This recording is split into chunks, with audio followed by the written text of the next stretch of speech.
J'ai eu mal pendant 15 kilomètres aujourd'hui. J'ai marché là où certains disent « Je suis né à Houille » et ceux en face sourient.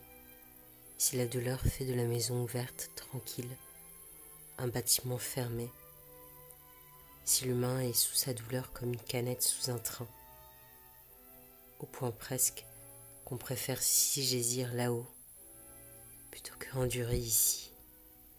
J'ai marché dans les messages nerveux perturbés de la douleur, comme pour Sergi le haut devoir descendre.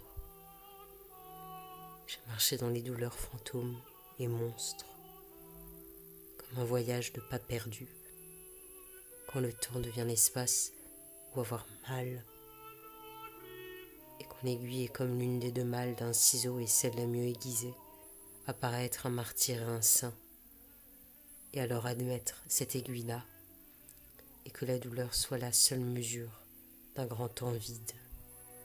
Admettre, entrer dans la douleur. La douleur, c'est tour blanche d'une besogne sans tache occupée que d'elle-même et qui masque les vides le reste derrière. La douleur, son histoire austère de crispation, son chemin rouge, son chemin de seul. La douleur, ses œillères à cause de la terrible bataille intérieure qui accapare tout et qui laisse le corps étroit entre les deux rives larges de monde. Corps douleur, sa pyramide sans visage d'un long silence isolé. Et on voudrait mourir si mourir c'est longtemps être hypnotisé. Douleur qui laisse le corps au milieu du bord du monde. Mélenchon sous le pont suggérait un autre monde est possible. Et la fac enseignait sur la fac, inventez votre vie. Mais douleur si enracinée comme si monde et vie changeaient, la douleur quand même resterait. Agrippée là comme une grosse ombre, un énorme insecte de mauvaise compagnie.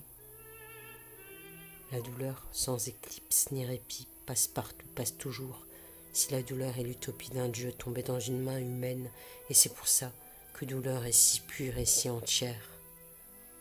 Et c'est pour ça aussi que douleur est si ennuyeuse comme un spectacle où tous jouent de dos.